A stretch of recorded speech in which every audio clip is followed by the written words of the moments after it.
Blood Satellite. I'm looking at Endeavor's Substack, and it kind of came up on the stream. And a lot of people have been liking this article. It's called America's Thermidorian Reaction, Part 1. And it's a multi-part series, 2 and 3. They're very long articles, very well-researched historical articles, but it's looking at the phenomena of Donald Trump and what that means for the system and everything that Trump represents. Because you've been following Trump over the past few months, he's been issuing a lot of very interesting executive orders. It seems that he's been cleaning house. He's been knocking the legs out of the DEI regime, right? He's disrupting not just with mass migration, right, but the war in Ukraine, the financial market, crypto, everything, right? It seems that he's taking down a lot of the boogeymen that we were obsessed with recently. I think just this week he was talking about he issued an executive order banning basically transgender surgery on kids. You know, hey, good stuff, right? But what does Trump actually represent? You know, and I'm not just trying to be a black pillar. I'm not trying to pour cold water on this, but there's an interesting theory posited here. It says the subtitle was "What Donald Trump's Second Presidency Might Mean for the Trajectory of the United States," and he goes into the French Revolution, right? Just to set this up. It says, and French Revolution and some other stuff here, but he says, I'm just going to kind of skip around here. I'm not going to read the entire thing, but in summer of 1789, King Louis XVI of France summoned the Estates General to Versailles in order to solve France's deepening financial crisis. The Estates General consisted of the first estate representing the clergy, the second estate representing the nobility, and the third estate representing everyone else. He attempted to end the rebellion of the third estate by force, but was met with popular uprising in support of the new National Assembly, climaxing with the storming of the Bastille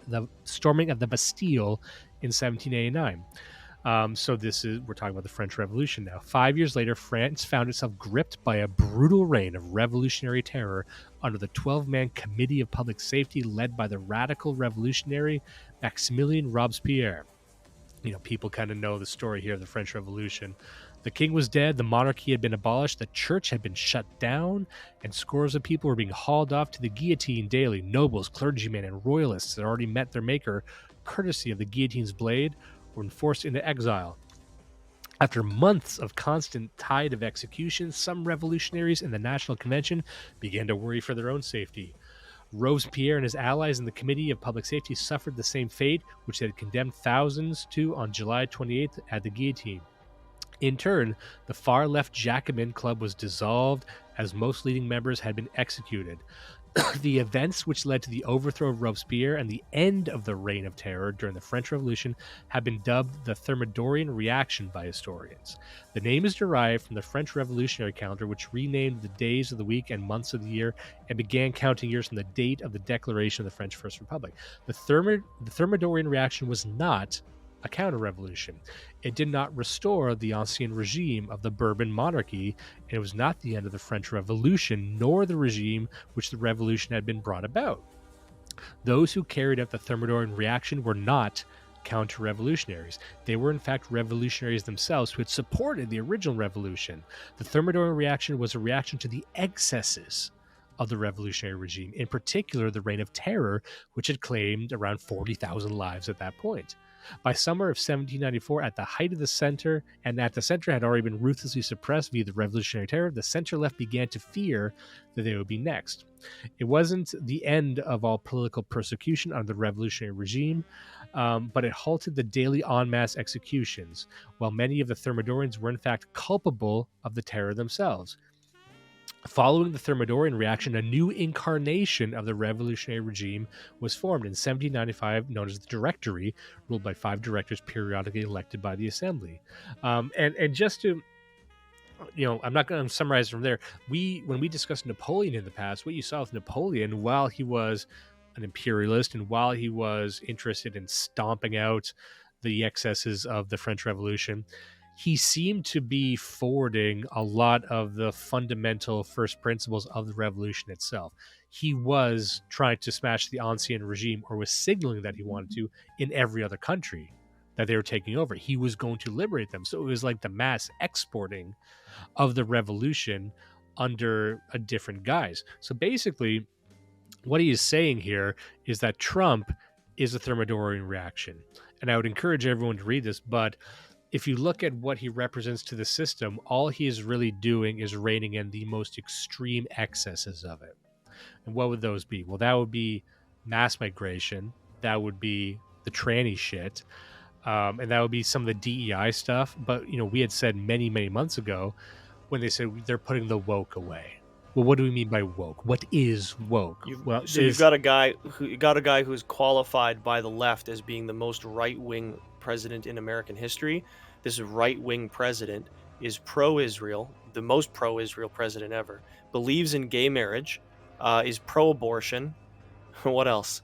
Like he believes that all races are welcome and that America is a propositional nation. So this is your extreme far-right fascist Nazi president. But this is the point, the whole table has been reset. This is the new spectrum. That's the rightmost point that you can ever exist in now as an American, and everything only goes left from there. You can't go more right than that. It would be beyond the pale. And in fairness, this is cute that Endeavor's writing it now after we can all see it. But you and I have been saying this for months. So have 1,000 other people. And what's interesting, and I credit Nick Fuentes for saying this, or he's been really beating this drum by pointing out everyone's talking about Trump's deportations of all the Mexicans. But if you look at the numbers, he's deporting, 1,000 a day, 500 a day. That's making headlines. But if you compare that to what Obama did, Obama ended up through his reign deported like 2 million people. Like the amount of people, like Mexicans, Obama deported was fucking insane. Like that's a little joke about Obama, that he might have been the last right-wing president because he was the hardest on illegal migration. Truth is that the Obama administration has deported 2.5 million undocumented immigrants from the United States over 2 terms. 2.5 million. That's the highest number for any president ever. In fact, Obama is on course to have deported more people in his 8 years in office than all of the presidents of the 20th century combined. I guess that explains why his immigration enforcement budget in 2015 was a whopping $18 billion. That's $3 billion more than the budgets of all the other major domestic law enforcement agencies combined. Now, the Obama administration says the vast majority of the people it deports are people with criminal records, felons, threats to national security, which sounds reasonable, except that a study in 2014 found that 2/3 of deportation cases involved people who had committed minor infractions, including traffic violations, or had no criminal record at all. And he seemed to kill the most Muslim civilians. Like, he loved blowing up fucking Muslim Well, weddings. We'll see what Trump may easily do more, given how cock-thirsty he is for Israel. Yeah, exactly. Like we shall see. However, I think the lesson here is that if you have deep-seated issues with the system, be wary if they're just signaling that they're reining in their excesses without changing anything fundamental about it and hoping that's the revolution. That's the counter-revolution. It's like, no, this actually strengthens the momentum of the deeper revolution, which is, yes, DEI is getting swept away, but is affirmative action still on the table, and is your commitment to diversity still on the table? Never mind affirmative. How about the Civil Rights Act? Like, there's so much to take away, but they're not even going to go. They're going to take, it's 100 steps forward and 2 steps back, and everybody counts it like a big fucking win. Yeah, and like we'd always said, watch the tranny discourse, because I still maintain that this is white women are going to be left holding the bag for this. They're going to pretend that the tranny hysteria, it was a weird thing we all did. And guess what? It was all cooked up by these crazy white ladies. And I tell you what, half of the far right is going to go along with that. They will love to throw white women under the bus. It's going to happen. And 2 weeks after it happens, you and I are going to talk about it on the podcast. And then 6 months later, academics are going to write Substacks about it. Yeah, because this is, maybe we're just old. Maybe we're just a little long in the tooth and we see this happening. But, you read enough books and you want to die because you've just seen it all. But I wanted to set up what I'm going to say with that, which is that what is the nature of the system? What can be changed? And while we kind of rein in the excesses that are public facing, we don't address the real rot that's occurring that maybe becomes a bit more cunning, right? So I'm talking about this book that extends.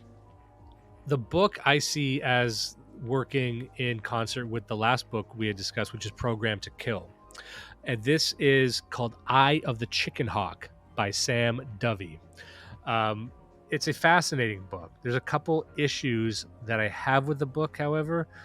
One, and I'll get those out of the way at the start. One, it's that it ends very abruptly.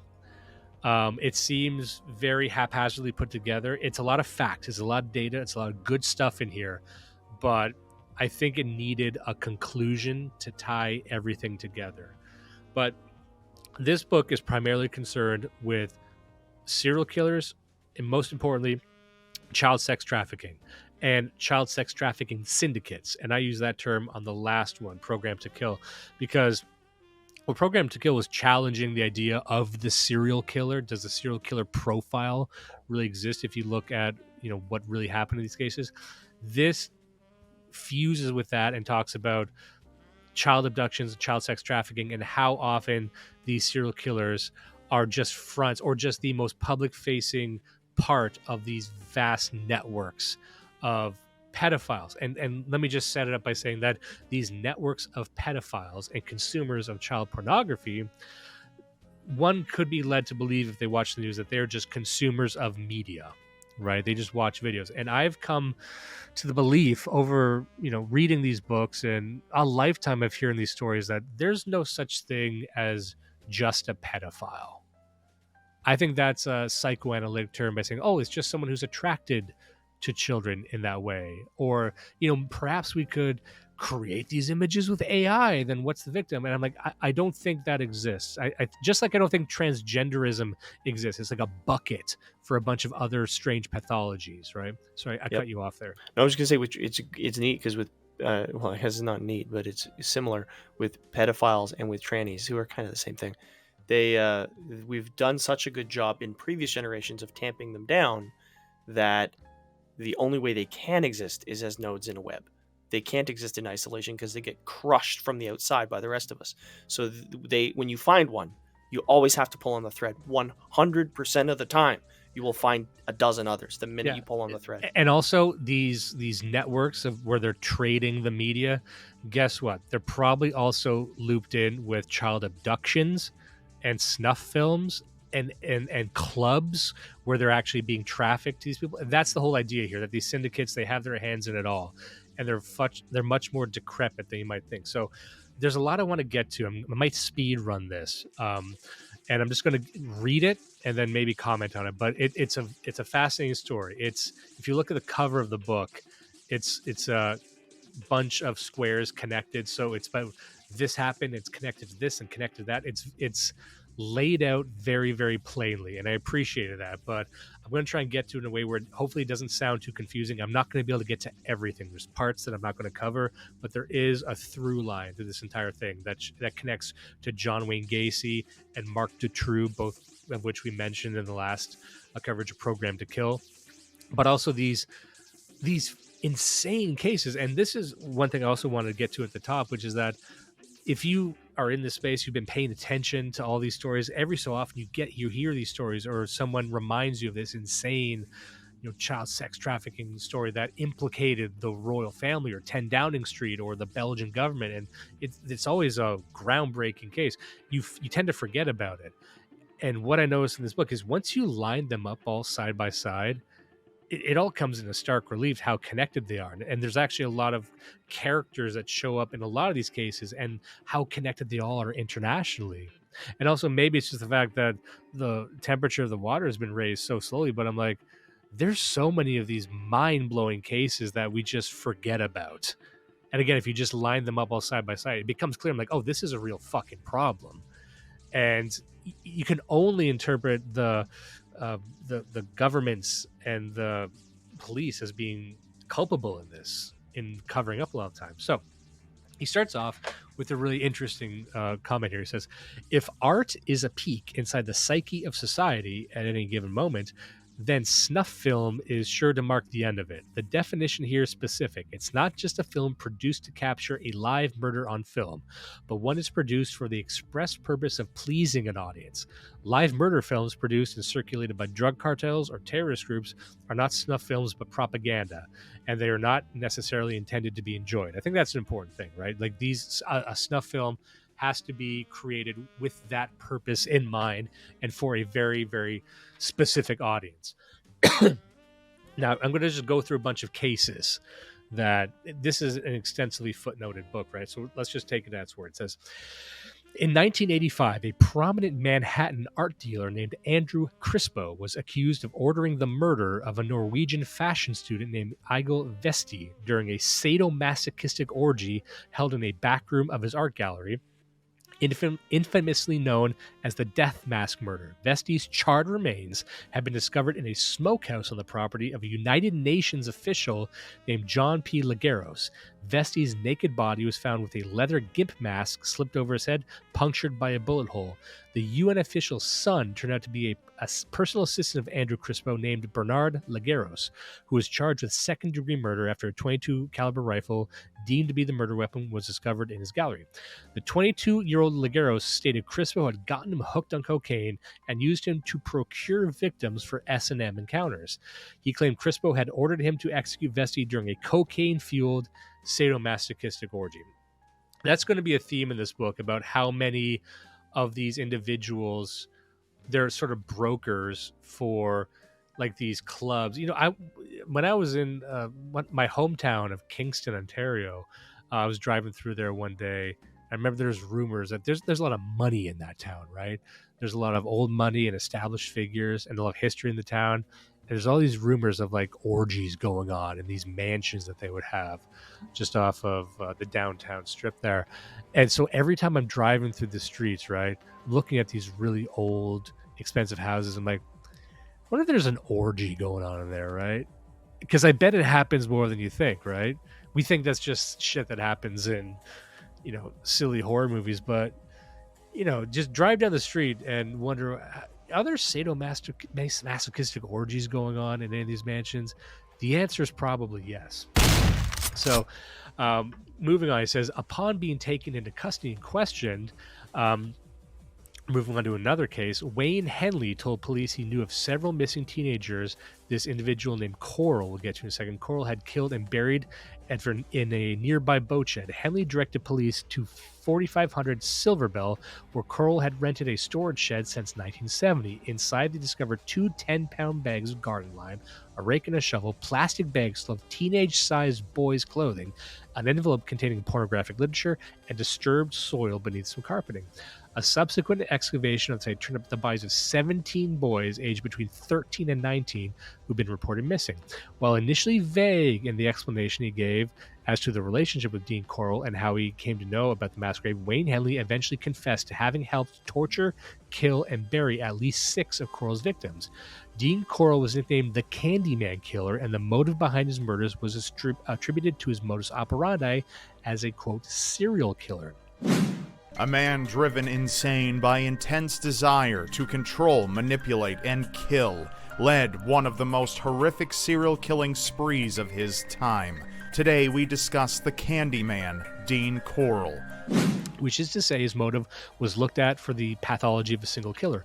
Both teenagers independently stated that Corll told them he was part of an organization based in Dallas which bought and sold boys, and the other members of the organization were also murdering them. So here we see the case of a serial killer, lone man, just exhibiting his predatory wolf-like nature. But like we discussed last time, it turns out that they are in the employ of a much larger group. And are they actually just killing these boys for fun, or are they disposing of evidence? They're just the fixers. And how many serial killers are just fixers for these other groups? And then they end up getting caught and thrown under the bus. And then we say, we've got them. The system works, right? Or even the system of psychology just validates its own existence by saying, look, we found the aberration. Well, these aren't just these are insane aberrations. These are professionals working in concert with something much darker and much more expansive than you could ever believe. So it goes on. A few weeks into that Dean Corll investigation, detectives in Houston received a letter postmarked August 24th, 1973, from a California man named Stephen Dale Ahern. They checked with the LAPD division, who told them Ahern was a member of the Nazi Party and writes letters, and some of the information he comes up with is good. So he's just a guy who works for the police. Ahern said Roy Ames was one of the largest producers of child pornography, responsible for around 1/3 of the photographs and films produced in the United States. Ames is a widely reviled character already, just on the basis of his business practices alone. In short, just about every underhanded move a record producer could pull, he pulled. Shooting Phil Spector's wife. Basically, he was the Berry Gordy of Texas country music. And provided detectives with a list of magazines published by Ames in Houston, which were being distributed in California.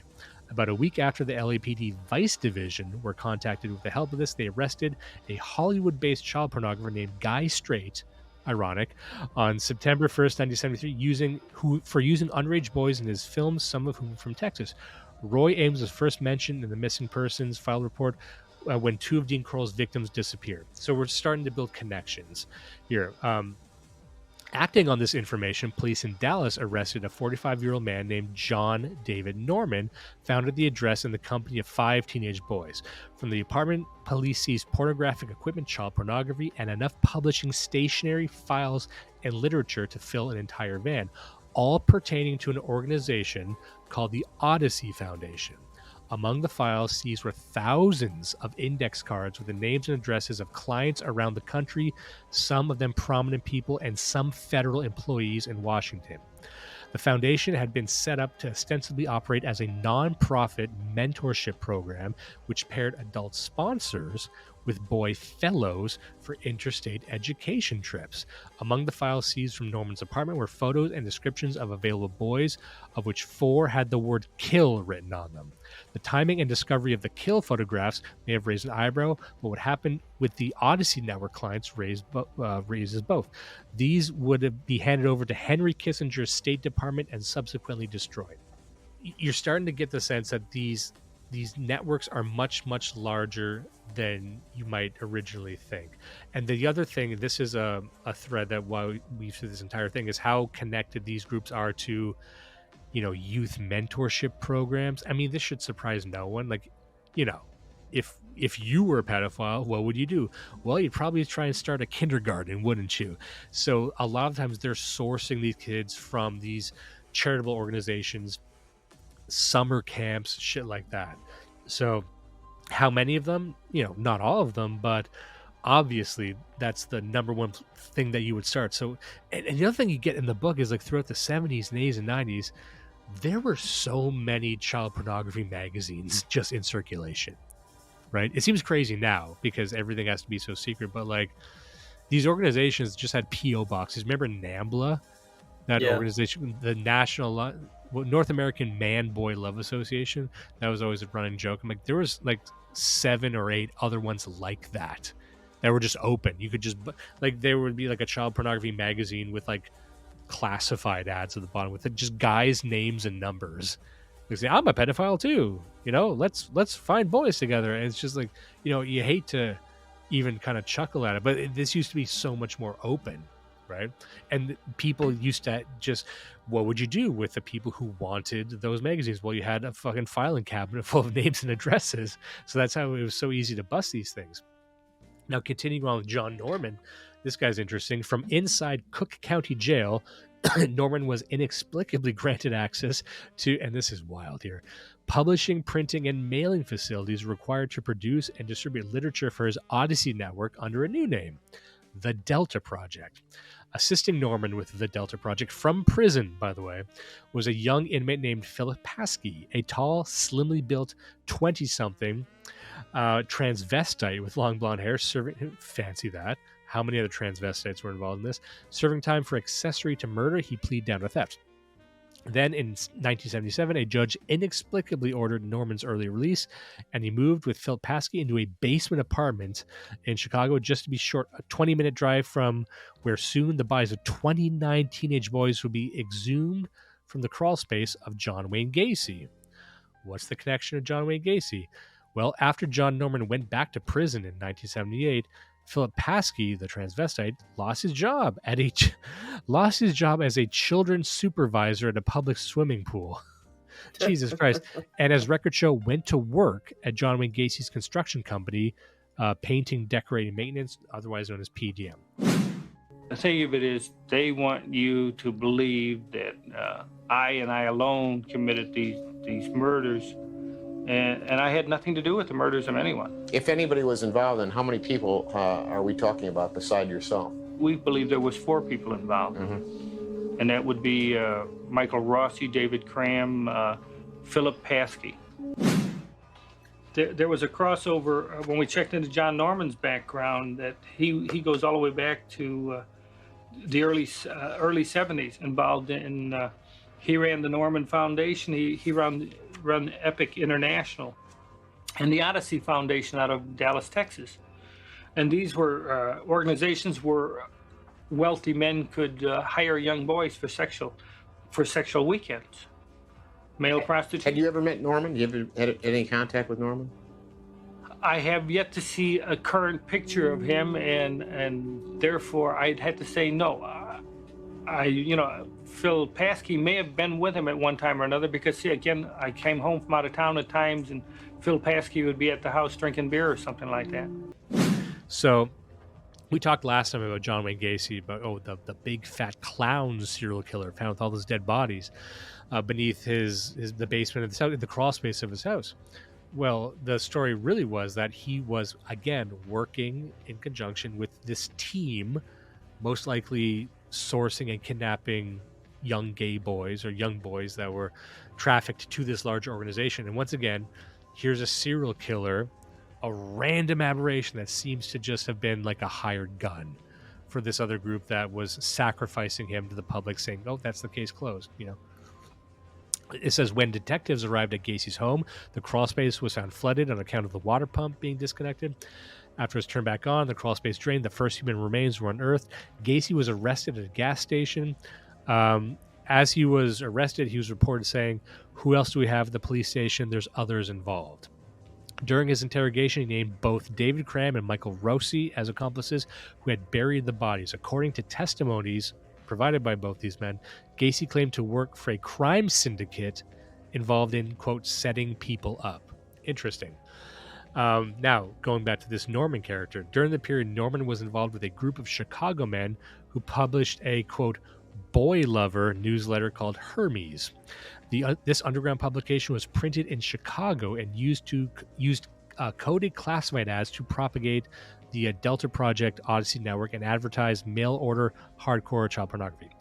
It catered to a readership of predatory pedophiles who between themselves did away with the pretense of boy love to self-identify using the pronoun Chickenhawk. That's what they prefer to call themselves.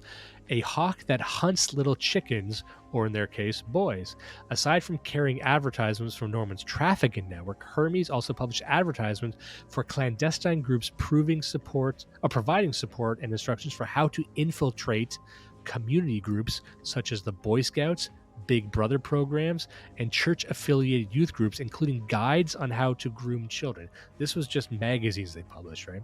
Hermes was printed and edited by men associated with John Norman in Chicago and was allegedly financed by a philanthropist in the neighboring state of Michigan named Francis Sheldon, a scion of the old money families of Grosse Pointe, Detroit, who owned a private island in Lake Michigan called North Fox Island. This island was used as part of a child pornography and prostitution network of international scope. So you're seeing these interconnected networks. You're seeing big financing from philanthropists through NGOs, and of course connected. All the tendrils are extending out to all these other organizations, right? There's this guy they caught named Richard, otherwise known as Jerry the Magician. They caught him with child pornography. We'll skip that part.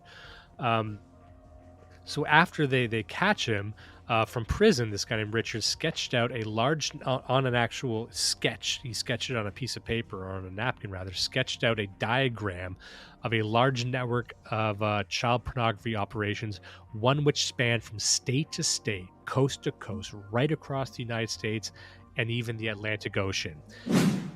According to Richards, the structure of the organization functioned something like this. Most of the films were shot at Father Budd's, using boys from Troop 137 or the Adelphi Academies. They would be abused either by paying clients or by members of the distribution ring themselves. Following this, the film reels would be sent to Richards to develop. After this, he would send the developed film reels to a mail forwarding company in North Carolina called Mail-O-Matic, where they would then be sent to a California-based chicken photographer by the name of Guy Straight, nominative anti-determinism, to be duplicated and distributed by a company called F&F Distributors. This is the same distribution company that Norman and Paskey used to distribute Hermes. And what does this also connect to? The Oakland child killer that we mentioned that last time, one of the most notorious serial killers in American history. The Oakland County child killer was the moniker given to whoever murdered 4 children in Oakland County, Michigan between 1976 and 1977. The victims were 2 boys and 2 girls, all aged between 10 and 12. The assumption that all 4 fit a pattern attributable to the same behavioral profile of a single killer doesn't stand to reason or even pattern recognition. The murder of Marc Stebbins can reasonably be attributed to some way to a pedophile named Christopher Bush, who was the son of General Motors executive, seemingly involved with a pedophile ring made up of executives at the company. There's this whole story in here about like a General Motors and DuPont family child sex trafficking thing. That one's kind of shaky, so I'm not going to cover that one here. It's interesting, but it basically says like DuPont Chemical and GM is run by a cabal of pedophiles. Not sure about that. It's sensational, but I'm just going to kind of glaze past that. What he's saying here is that the murder of all of these children actually don't fit the profile of a serial killer, which is kind of what you need to be classified as a serial killer. You kill the same archetype, you kill the same type of person, usually within your own race, actually. But none of these kids actually fit. What they would fit is like different pedophiles trying to dispose of evidence, right? Now, he says, in 2004, Detective Williams received a tip from a prisoner in California who had confessed to being an accomplice to a murder back in 1989. At the time, Richard Lawson, prisoner, was recently paroled in California after having served time for involvement in a human smuggling ring. With evidence stacked against him and facing a life sentence, he wanted to rat, basically. Lawson provided drips of information which described 3 individuals who were involved in the murder of Timothy King, one of the Oakland City child killers, who he claimed had murdered in a snuff film financed by Francis Sheldon, who I already talked about. Back then, Lawson said Sheldon was a major backer of a Chickenhawk organization which shipped child pornography to Amsterdam. Lawson claimed to be part of Sheldon's operation and said he traveled to Amsterdam in 1979 to meet with a child porn distributor named Kim Tam Ang. So now we're getting international in scope. We have these key figures who are power nodes, as we discussed before. You know, the square and the tower. These individuals who just kind of broker relationships between all these people. So now let's talk about Amsterdam for a second. We're talking about Francis Sheldon, who fled Michigan as soon as the investigation into North Fox Island had commenced in 1976. The 4-month delay in the authorization of his arrest warrant brought him enough time to get his affairs in order and just flee. So there's always these implications that these people are allowed to flee, or they're permitted enough room to escape by authorities. And through his political connections, he was fast-tracked to Dutch citizenship, protecting him from extradition. Interesting. In 1976, Sheldon had given Adam Starchild, kind of like a weird guru type guy, his power of attorney and transferred all of his assets, including North Fox Island, to an offshore trust called the Trust Company of the Virgin Islands. 2 years after this, in 1978, Sheldon had appointed a Dutch senator named Edward Brahmsra as primary trustee of his offshore estate, using an Amsterdam attorney. In Amsterdam, Sheldon started a new newsletter called PAN, called the Pedo Alert News, which is just, they're getting very explicit with this. The first edition of PAN was published in 1979 through a publishing house owned by fugitive child sex trafficker John Stamford. Stamford was a British foreign national and defrocked Anglican priest who fled to Amsterdam in 1972. When authorities cracked down on his operation in Amsterdam, he hopscotched across to Germany and transferred control of his operation called Spartacus International over to a German publisher. A month later, it was reported Belgian authorities had been looking into a possible connection between Stamford's network and the child trafficking activities of another serial killer named Marc Dutroux. Now, Marc Dutroux, we talked about last time, killer of children, kidnapper of children, dungeon in his house, infamous case. Once again, the front man, most likely for another organization, or so he claimed, right? And here's where another part where it gets interesting and a big door blows open on this thing. It says, starts out by this. In 1979, a Brisbane woman reported a man to police for photographing her son naked. He was placed under surveillance and was soon caught doing the same to boys he'd taken on a trip to the bushlands. The man police arrested was 61-year-old retired stenographer Clarence Henry Osborne, a well-placed civil servant. The material seized upon from his home were forgotten about or in storage until a year later, a detective stumbled across 12 boxes of this evidence. He noticed dozens of boxes on the shelves marked Osborne. Within those boxes were all these index cards. I recognized names. We're quoting the detective here. I recognized the names. It was quite obvious there were members of the judiciary, the legal fraternity. There were politicians. It was the top end. There was no bloody truck drivers or bricklayers amongst them. The retired officer who requested anonymity said, a few years after Osborne's death, John Stanford's Spartacus network would then be concretely linked to another, much more high-profile and consequential case in the UK. A club Spartacus child brothel operating out of a suburban townhouse in London was found servicing VIP clientele, including some parliamentary ministers. The discovery of this served as the genesis to what would later be known as the Westminster Pedophile Dossier of 2012. So we've gone from America to Amsterdam to Germany. Now we're just in 10 Downing Street, basically. And this is where people start noticing these cases that maybe they remember. Maybe they remember, what was that fucking guy's name? That radio producer in the UK. Hold on. I gotta look this up. Yeah, Jimmy Savile. Yeah. So a lot of people hear that, oh, they found this preposterously deviant pedophile. The stories you heard about this guy are insane, but you realize he's not, once again, it's not just this one guy. He implicates the entire BBC. How was he permitted to do what he did for so long, which was like he owned like a children's hospital and was molesting kids all in the fucking hospital? How were all these organizations blind to that? And it wasn't just him. There's so many others implicated in sort of the upper echelons of society. And this is where we get to the Spartacus Club. We're talking about Spartacus International. There's a place called the Spartacus Club. In 1982. By the way, is any of this tracking? Is this making sense? Yeah, no. I mean, I this is something I had watched that Flesh Simulator video with a lot of the same stuff, and I'd read some of these other ones before too. It is interesting stuff, and it does. The more that you pull on these threads, they all tie together. Yeah, you're surprised at how much overlap there is between these networks, which I guess we've all been led to believe are simply independent. They just miraculously emerge, but why wouldn't they be connected? Why wouldn't the same sort of power nodes be trying to, traffic between these groups? And if we accept that none of these groups they're not just trading media, they're generating the media, they're creating it, they're making the stuff, right? And if you also accept that these are not good-natured people, these Chickenhawk types, right? I think they're all Chickenhawks. I think they all, like we'd said at the start of this very episode, that one black guy who was caught, jerking off and flashing the woman in that cafe, right? That's how they start. But it goes from there. You eventually become a rapist, right? There's no pedophile who just stays, looking at the photos. They eventually start doing it in real life, and then it gets more and more extreme. And it always ends up the same way. Snuff films. Murder films, right? Like you hear some of these videos described like they're in dank basements, like they're wretched, like they're out of a horror movie. Why do these people seem to like the horror movie aspect of this media? You must ask yourself that. Like, why does it sound so fucking despicable? So here we go. In June 1982, Metropolitan Police raided a suburban terrace townhouse suspected of operating an illegal brothel.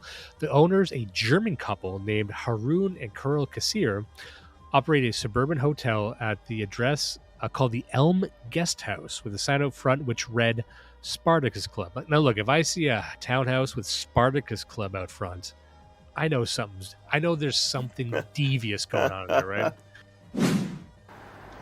What happened at Elm Guest House in the early 80s. Today, it's just another family home on a well-to-do suburban row. Back then, it was something else entirely. Something darker. It was run by Carol Kassir, who has passed away, and her husband Haroon, who now lives somewhere else. But run as what? It was billed as a gay-friendly guest house. But the neighbours felt it was something else. They saw posh cars parked outside. Young boys would be brought in and out of parties. But there's more. Some of the boys, it's alleged, were from local care homes like the one that used to be on Grafton Close, not far away. After the premise was raided, it was reported visitors were provided with a price list menu of sex to indulge in with boys as young as 10. The owners of the Elm Guest House were charged with keeping a disorderly house and possession of child pornography. However, the latter charge was dropped the following year. That same year, in 1983, a Tory MP named Geoffrey Dickens handed the Secretary of the Home Office a dossier on members of Parliament and the Queen's royal staff alleged to have been part of a VIP pedophile ring with ties to a group called the Pedophile Information Exchange. Little was made of it at the time, but 30 years after Dickens' dossier would serve, at least in part, as the basis for an investigation into historic allegations of child sex abuse by a VIP pedophile ring linked to Parliament and Prime Minister Margaret Thatcher's office at number 10. So you have sort of the start and stop of this case over time, but it all becomes connected later, whereas all of these dossiers would end up getting lost or destroyed, right? Because who's implicated in it? Who are the individuals who are going to these fucking child sex brothels which are out in the open? And again, this is why people care about John Podesta. This is why they care about Comet Ping Pong. Do you think that just went away? This is stuff, like, these are investigations that have been happening all over the world. In Belgium, in Amsterdam, in fucking so it's everywhere except the most powerful country on earth, right? Fuck off. And the one thing about pedophiles is that I think on a long enough timeline, it's not that they get arrogant, but they almost want to be found out. They like flaunting it. They get off on doing it in public. They like people knowing that they're discussing, like the flasher, like the guy who wants to be seen jerking off in broad daylight. There's one of the guys in your story, it was Corll or somebody. No, it wasn't Corll. He killed him. He died. But one of the guys that was in prison for a long time, and they let him out just before he died. He was in his 80s, and he'd been in prison for 40 years. And 3 days after he was let out, he was arrested again for soliciting sex with an 11-year-old boy at a supermarket in broad daylight in front of his mother. And it's that's the thing. So you have to realize, what? It's not that they love little boys; it's they get off on corrupting children. Yeah, they're fucking demons, dude. Yeah, they're demons. That's all part of it. It's all bound up. It's not even the sex; it's the fucking corruption of the act and how much of everything in orbit around it is despicable. That's what he liked about it, right? Now, just to build on the Elm Guest House here. Near the end of July 1990, a teenager named Andrew Ashe, who at the time was staying at the home of a social worker as a victim of the Elm Guest House, claimed he was taken to Amsterdam in 1988 by a group of men from London and forced to film in a warehouse where a 12-year-old boy was raped successively by 12 men, beaten with chains, run over with a motorcycle, and his body dumped in a canal. This had led to a joint investigation with Dutch authorities in the 90s into the production of snuff films in Amsterdam called Operation Framework. And why wouldn't that happen, considering Amsterdam was just the destination where all of the worst child sex traffickers wanted to go? I guess it's because they permitted it. It's that in Thailand, where you just get if you got $5, you got free run of a village for the day. And there's a connection to a guy here named Spinks, right? He's running something like the Elm Guest House. It says one facet of the Spinks operation was to rent out apartments in European child sex hotspots to foreign pedophiles, who he then acted as sort of a concierge to. The same way Spartacus International functioned with its host pedophiles around the world, like Clarence Henry Osborne in Australia. Spinks' name would also come up in connection to the Elm Guest House in 2013. A Scotland Yard informant claimed to have seen films screened at this place called the Gay Palace, which showed boys aged 11 to 14 being raped by masked men, and that Spinks, the club manager, was selling copies of a special videotape for £4,000 of a boy being tortured. A different informant named Frank described another film Spinks had shown him, a snuff film shot inside a barn of a boy being tortured with needles and then castrated. So you got these guys, it's like, oh, I have this stuff, then they have this special stuff. And like we had said last episode, it seems that most of the time it was made to order, which means that to oftentimes locate these videos, you must pay to produce them yourself, which has proved difficult for federal agents. You know, if you have a drug bust, you might buy the drugs, right, just to get it all set up. But of course, you're not actually buying the drug, it cycles back in the system. But if you wanted to catch someone with a snuff film, you need to pay to produce a snuff film, which is why it's so hard to do, or one of the reasons anyway. So I'm just going to read these in order and just try and get them out here. So in Germany, 1993, a 12-year-old named Manuel Schadwald was reported missing, though little was done for over a year as he was considered a runaway. In 1994, 2 teenagers came forward complaining they'd been trafficked into the Rotterdam sex trade. The pair had been prostituting themselves on the streets of Hamburg and been approached by 2 Dutchmen who offered them large sums of money to travel to Rotterdam to film pornography. When they arrived, their passports were seized and had been forced to pay off the cost of their travel. They met there a boy who said his name was Manuel Schadwald, who matched the age and description of a boy of that name they'd been seen in missing persons posters all over Germany. One of Glandorf's clients had been particularly sadistic pedophile named Martin Smollers, who actually murdered a boy in 1986. It was found Glandorf had rented a boy to Smollers to use in a torture porn film in which the boy's testicles had been wired to a generator. The HIK report included transcripts of conversations recorded from his phone. In one of these, a senior Dutch government official with the first name Joris had called Glandorf from Poland asking his advice on how to best smuggle a boy.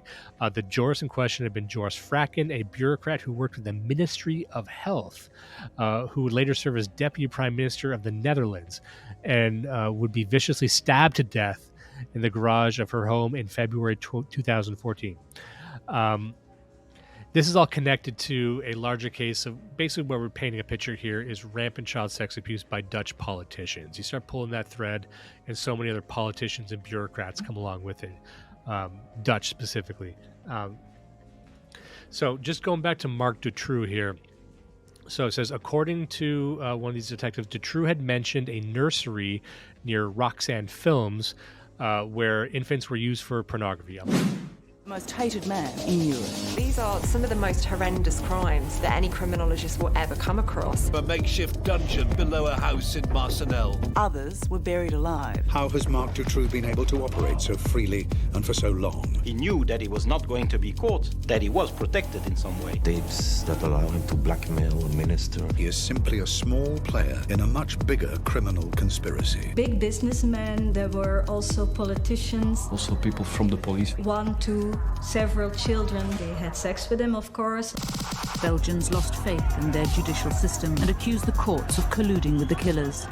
Marc Dutroux, who was, admitting to this by this point, was not a serial killer in any of the definitions provided by behavioral scientists. He was a profit-driven and rather marginal figure on the periphery of a particularly brutal child sex trafficking network.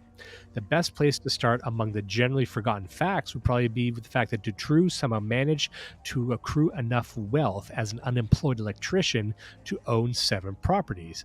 Soon after his arrest, it was revealed that he had around 10 bank accounts across Europe, and large sums had been transferred into and between these accounts over a period of 10 years, and large lines of bank credit had been made available to him. The evidence suggests that Dutroux's main source of income came from selling girls he kidnapped onto wealthy clients of an underworld business figure named Michel Nihoul. Something which was learned during a concurrent investigation into reports of men driving white Mercedes-Benzes following and photographing schoolgirls in the same location Dutroux was kidnapping them. So he's a part of a team, obviously. Investigators learned these men were part of a network which put together catalogs for prospective kidnapping victims for clients. A client could pick a girl by her photo, and for a fee, she would be snatched off the street and delivered to them. Both Michelle Martin, which was Dutroux's wife, and Michel Levier, an accomplice, would say Dutroux had kidnapped his victims based upon orders from this Michel Nihoul person. So he was just the guy grabbing the girls, not the ones making the orders, not the ones even producing these catalogs. I'm just going to wrap it together with this, because just to tie it all together, we get into the finders a bit here, and we talked about the finders last time, so I won't really get into it much here. Everyone knows about the finders by now, but he just says here, there's one theory that when MK Ultra ended in 1973, this line of inquiry, the research into MK Ultra, had been continued off the books. Elements within the CIA turned from academics to alternative lifestyle communities, pedophile rings, and cults as conduits to carry out trauma-based mind control research. And we do find overlap between all these things in a 1987 case called The Finders on February 4th, 1987. And I won't go through all the things here. They found this group with a bunch of dirty children, etc., etc. The children demonstrated an unfamiliarity with the outside world and say the men had been in their teachers taking them to special schools in Mexico for brilliant children. The finders men had been transporting the children in a white van registered to a warehouse in Washington, D.C. Inside the warehouse was discovered a hot tub, sauna facilities, various film sets, a video screening room, a library containing books on mind control, and a room full of networked computer equipment with a satellite link on the roof. A photo album found during the warehouse raid had contained pictures of men and children from the finders group dressed in robes and slaughtering goats. The satanic cult aspect of the investigation was left to circulate in the national press for about a week before the FBI declared their investigation had uncovered no evidence of a federal crime. The newspapers of record swiftly realigned themselves and became the voice of reason, debunking their own coverage of the investigation as a hoax reminiscent of the Satanic Panic. The CIA aspect never became public, and the incident soon slipped away into the transience of the news cycle. The leaders of the finders, whom the children called the Game Caller, was a former Air Force Master Sergeant named Marion Petit. It turned out that his late wife had been a CIA employee named Isabel Petit, and one of his sons had worked for Air America, a CIA cutout used to traffic heroin in the Golden Triangle region during the Vietnam War. It was also learned that a thing called Future Enterprises had produced software training for CIA employees, and that an employee at the company named Robert Garter Terrell was a member of the finders let go in February 1987. So, and I'm just going to end with this. This is how the book ends, and this is why I don't like it, because it just abruptly ends. It says, buried among these releases, sprinkled with red herrings, such as Ted Gunderson's diagrams of the McMartin preschool tunnels near the beginning of the first batch, were 3 documents of instantaneous interest to anyone who knew what they were looking at. It turned out a list of names and addresses had been found on the finders men caught transporting children through Florida. 2 finders men had been found transporting 6 children in a van to Mexico, with a list of addresses for 1 individual named in a case of NAMBLA members suspected of murder, and 2 named in John Orman's Odyssey network, which you'll remember from before. A Crime Stoppers article mentions John Norman was still at large during the finders' investigation in 1987, and this is how it ends. There is little doubt in my mind John David Norman had been an intelligence asset, wittingly or otherwise. So that's how it ends. Would have liked a conclusion tied all together. It lays out all the connections. It lays out how all these groups interconnect, all these child sex syndicates overlap, how they connect to the government, how they create these sort of cutout organizations to source children. And we can, hypothesize about the MK Ultra aspect to it, but I do think the finders in this and the government's aspect of it and the cover-ups associated with this, it really shows you, and this is what I was talking about with the Thermidorian reaction. It's like they will sacrifice these serial killers, these quote-unquote serial killers, as the lone gunmen of it all. But really, they are just the greediest and sometimes the most destitute and desperate and criminal-minded to actually procure these victims for something else, this other massive, dark, shadowy thing, and we see glimpses of it. The finders are a glimpse. Like we get these flashes of what the fuck is going on with the CIA here. Why are they let go? What is going on? Why is there goat sacrifice involved? It's just like the McMartin school case. Like, okay, there's tunnels and there's things being produced. There's a whole fucking network. There's a whole economy of this, and that economy ties directly to the organs of power in the Western world. Say nothing of the Middle East and Asia. Like, we can just focus on the Western world. Like, here, this is an entire fucking. It's the shadow organs of the society. So anyway, that is Eye of the Chickenhawk. What do you think of all that? I know I kept us a bit long this time, but yeah, no, I it's wanted to get through all that. Crazy, man. I'm sure it's nothing though. I mean, yeah, and how often do you see it lined up like that? All you gotta do is line up this shit. This is sourced from news articles, research. Like, this is known stuff. But once you really simply tie it together, the scale of this thing is maddening. Yeah, it's like gazing upon a Lovecraftian horror. Like, where'd you even begin? Like, how do you? Like, it can't just be serial killers. It actually doesn't make sense to say that John Wayne Gacy or Marc Dutroux were independent actors randomly doing it. No, like, fuck off. And if the journalists are trying to convince you otherwise, then they're fucking part of it. Mm-hmm. And so when we talk about a Thermidorian reaction, we cannot just accept these sacrifices of the most, narratively convenient bad actors. And it's like, no. Like, you need to hate these shadow organs even more.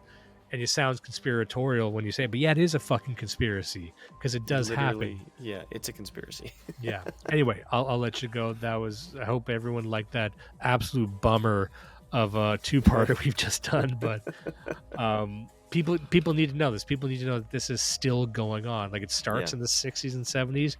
It goes right up to present day. Like, unless you think Jimmy Savile was just the one guy, one guy in all of the UK, the one celebrity who was like that. You're choosing to dream at that point.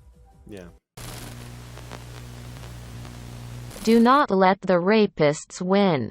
Listen and love Blood Satellite.